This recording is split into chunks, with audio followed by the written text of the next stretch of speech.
I remember two girls specifically that were just like, Mm. they wanted the wedding like after the first date. And I'm like, yo, I don't know you. Right. Like, whoa, like your whole agenda is about getting to that wedding date and like not even connecting with the other person. Like, Right. there's no way it's gonna work. What's up, everybody? I'm Jericho. This is Zap, and we are the now 6-time international award-winning pop hip-hop duo band at Future. We make clean, fun music that's easy to listen to with a sound that's uniquely Californian. And you are right now, in this moment, right now, tuned into the Last Circus podcast, where we talk about things that are interesting, funny, and then just straight up ridiculous. So before we get into this, make sure to like, subscribe, comment, share this video with two people that still believe in love. I still believe in love. It's about to take a drastic turn, though. So let me tell you. If you believe in love, you might want to listen to this, or may not. We'll see.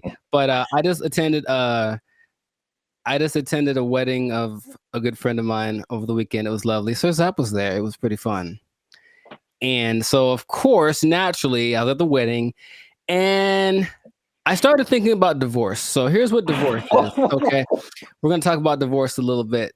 Wow. Stay tuned to the end if you want to find out the number one tip for how to avoid getting divorced. Now, of course, people get into marriage not thinking about the divorce part. The stats show that maybe they should, because over the years, actually the rate of divorce has gone down since 2000, but that's kind of because the rate of marriage has gone down also. It's gone down from 4.0 to 2.5 since 2000 as far as percent. But in general, it's a big situation. So before I start rattling off some statistics and just some things about divorce and stuff, because it's interesting kind of how the whole thing got started. But how divorce got started as a thing? Okay. Yeah, just in general, like is a common practice. How about that? But Sir Zap, what are your thoughts on how about like divorce as an option? It's great. I support it. Okay. Is that the question? As an option? As because some people are still anti, like, you think if you get married, divorce shouldn't be an option. Some cultures still have that opinion, and some old school thinking, religious back, some things like that. Some people are just against the idea, especially with I think Reagan was the guy who basically said you can get divorced at least in California, for whatever reason, the irreconcilable differences. He was the one that said, yeah, just you guys are kind of sick of each other. All right, just get it over with. So what do you think about that? Or maybe the casuality, is that a word? Whatever. The casuality of divorce nowadays. What are your thoughts? It's I mean, that was a few questions. That's true. Well, divorce, I think there should be divorce. But I think that divorce should be a last option. Sure. And I think that the rate is so high because it's just, like you said, the casuality, if that's a word. It sounds like a word. It should be. Yeah, the casuality of it makes it more of a first option for a lot of people. And I think that's where like the big problem is, instead of like trying to figure out a compromise or a solution, trying to work something out. Like, it's just immediate divorce, which I think is just unhealthy. It's an unhealthy thing that trickles down through society in a lot of different ways, but not a big fan of it. Okay. But I see the necessities of it sometimes.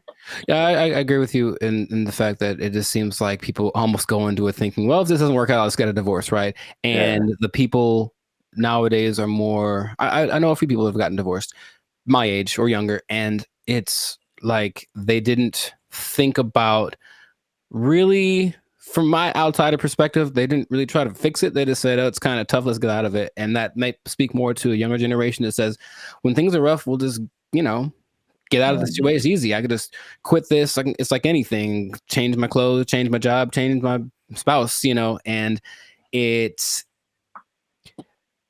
an interesting situation, but it's very lucrative. It's a very lucrative business. If you want to get into being a divorce, you can go divorce parties. If you're a lawyer, is that what you're talking about? Oh, just if you get into the divorce business, because you can make divorce business. Yeah, you can, especially in places where the rate is high. So the highest rate, what do you think? What does that even mean? A divorce business?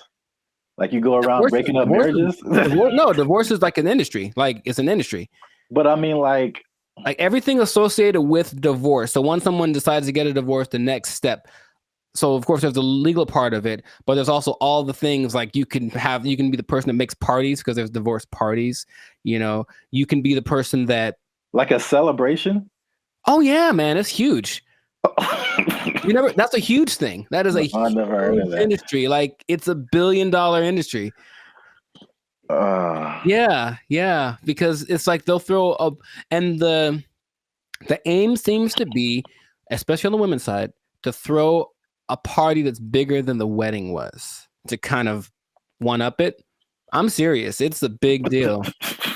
I wasn't really going to talk about that much. I've seen lots of videos of guys talking about their involvement with the divorce industry. They specialize in cakes that surprise, like, dude. All right, for real. Like, imagine the women that have their like bachelor parties will have like all these phallic desserts and stuff, right?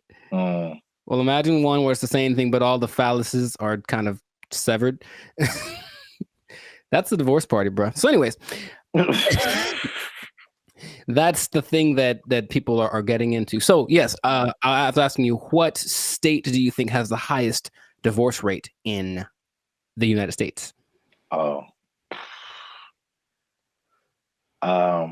would, just to narrow it down, I would assume that it's a liberal state. I can see that, yeah. And then I haven't been to a whole lot of I mean, I'm from the South, so one you've been to. Yeah. The first thing that comes to mind is California. It's not the first one. It's up there. It's not number one. Oh, you know what? Alaska? No. Okay. I was thinking of some random place where things are just way different. Oh, sure. There aren't a lot of women in Alaska compared to men, so maybe that's contributes to that. I don't know. All right, my third and final guess. I'm going against my previous categorization. Okay, I'm gonna say Texas because it's just such a big place. Oh, okay, it is not Texas. It is Nevada. Vegas, baby. Oh, I should have known. Yeah. Of course, you get married on a Tuesday, you get divorced on a Friday. Like all in the same week, kind of knock it out. And then the state with the lowest rate is Massachusetts. And they say a lot of the reason is because people in Massachusetts tend to get married older. Like they're much more traditional in that sense. So that has something to do with it, I'm sure. And I thought it was just cold. It's too in cold the world. You, girl. Come on here and give me this warmth. Well, ain't nothing wrong with that. Look, come on now. So in the world, the U.S. is the third highest divorce rate behind the Maldives and Belarus. I don't know why I don't know what's going on over there, but so random.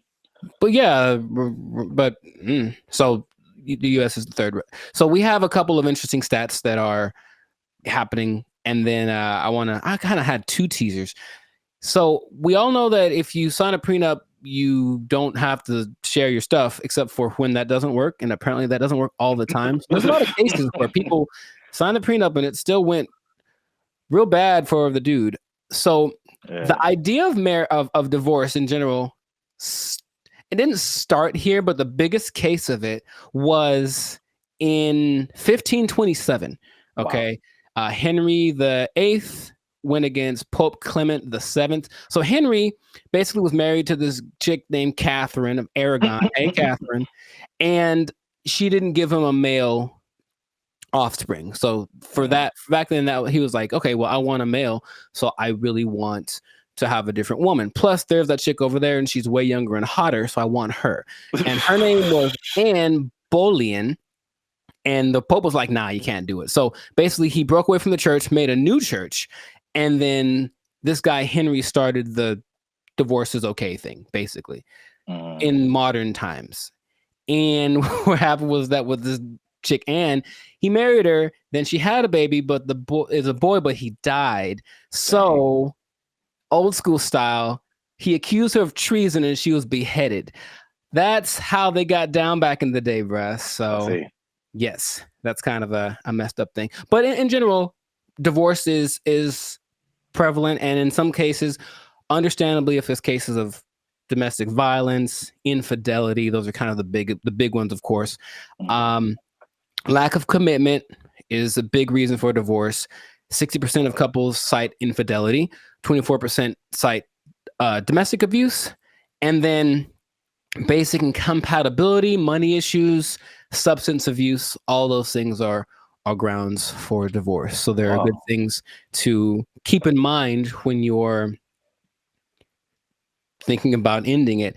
And someone said something very interesting that I thought was poignant, that a lot of the things that people get divorced about, they knew about the person before they married them.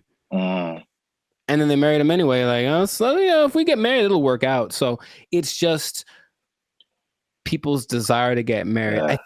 Have you ever seen the people where, I mean, you just at the wedding, but where the event in itself is the point? That's what they wanted, right? Instead of the actual, oh yeah, those vows that we said to each other. I kind of forgot about that. We just wanted to have a big party with the dress.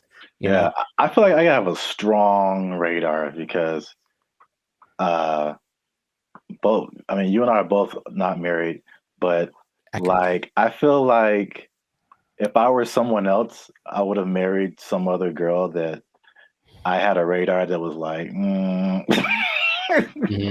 like I mean, people can call it picky if they want to, but like I can see immediately that 10, 20 years down the road, I'm gonna strangle you and be in jail somewhere because you're already driving me nuts, or you're already like not working with me, or you're already like spending every penny that I have, or it's like something like that. And I remember two girls specifically that were just like, they wanted the wedding like after the first date. And I'm like, yo,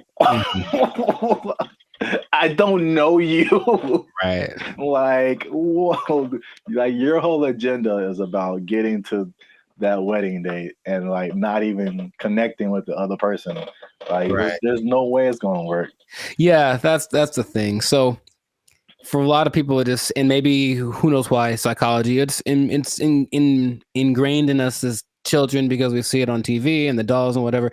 I'm not sure what the exact answer for it, but it is glamorized, and then lately divorce is glamorized too. But for those that think, oh, I'll just sign a prenup so at least I don't lose my stuff when I lose the other person. So check this out. A few people that I read about, these are celebrities, so they're rare cases, but you can lose a whole lot depending on your circumstance. I start with Sir Tiger Woods when he got divorced. Now he was unfaithful, but he lost the cool $750 million on his end. Brad Pitt and Angelina Jolie. Brad lost $400 million. But there's a couple. Oh, Alec and Jocelyn Wildenstein. He's just a businessman.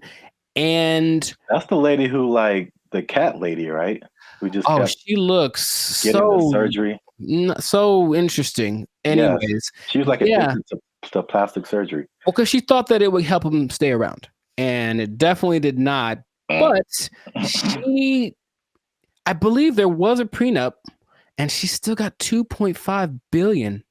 And then the most ridiculous one, the craziest one of all time, I believe, Vladimir Potanin and Natalie Potania.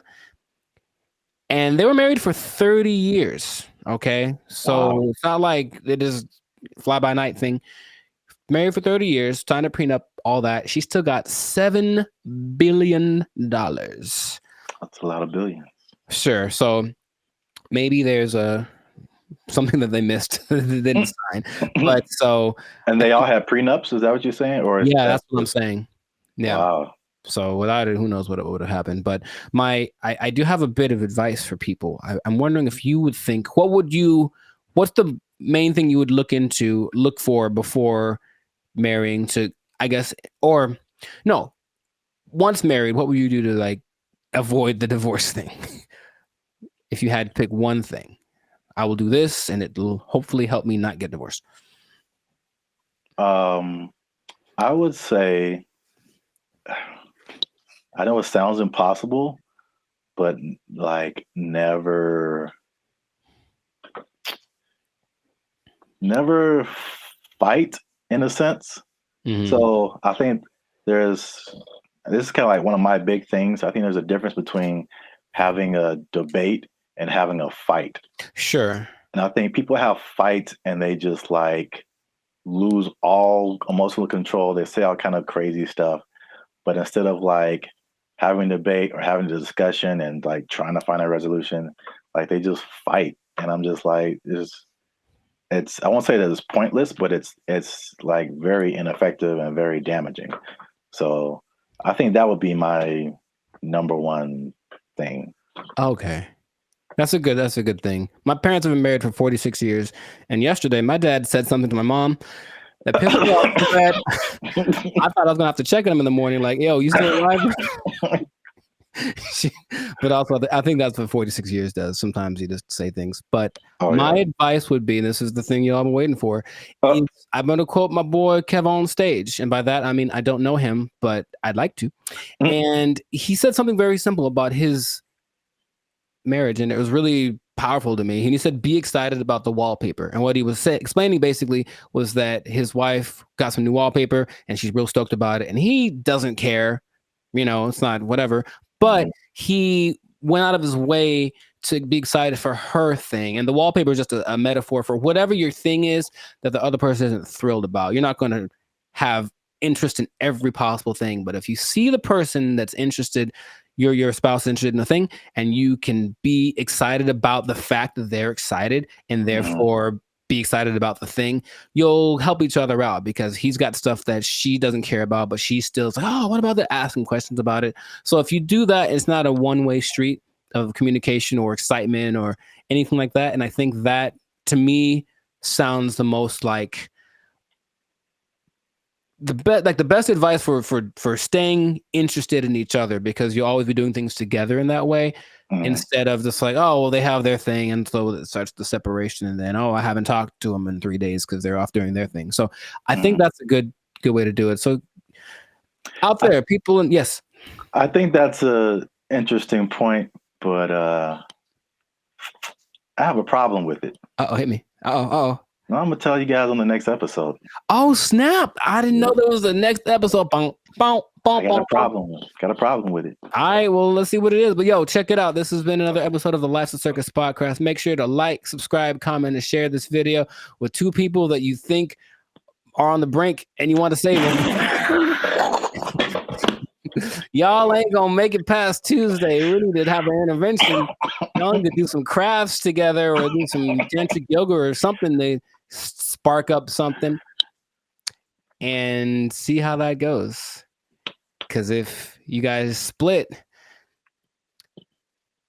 she might take your stuff. And then you might have to get 2 jobs. Get another job because she took your stuff and took your job. Prenups don't work out.